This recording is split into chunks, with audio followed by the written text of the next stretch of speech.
বলা হয় মঙ্গল জাতির আক্রমণ ঠেকাতেই নির্মাণ করা হয় চীনের মহাপ্রাচীর, আর বিশ্বকাপে স্পেনের আক্রমণ ঠেকাতেই বুঝি কেপ ভার্দে বুকে জন্ম নিয়েছিলেন ভাজিনহা নামের আরও এক প্রাচীর। বিশ্বকাপে হট ফেভারিট স্পেনের বিপক্ষে কেপ ভার্দের ঐতিহাসিক অভিষেকের পেছনে সবচেয়ে বড় কারিগর তো এই 40 বছরের গোলরক্ষকই। 4-5-1 ফরমেশনের জমাট রক্ষণের সঙ্গে ভাজিনহার বিরুদ্ধে স্পেনকে রুখে দেয় কেপ ভার্দে।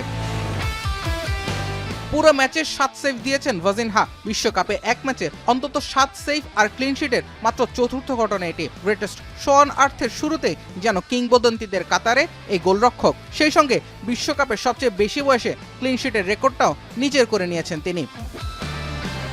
অবশ্য দুর্ভাগ্যের গল্প আছে স্পেনের জন্যও। 2022 আসরে জাপানের বিপক্ষে নিজেদের সবশেষ গোলের পর থেকে এখন পর্যন্ত বিশ্বকাপে 2500 পাস খেলেও গোলের দেখা পায়নি লা রোহারা, যদিও এই সময় তারা প্রতিপক্ষের গোলমুখে 49 শট নিয়েছে। এছাড়া ম্যাচের প্রথম 30 মিনিট বলে কোনো স্পর্শ না করে বিব্রতকর রেকর্ড করেছেন স্ট্রাইকার মিকেল ওরিয়াসাবাল। 1966 সালে অফিসিয়াল ডাটা সংরক্ষণ শুরুর পর থেকে এমন ঘটনা এবারই প্রথম।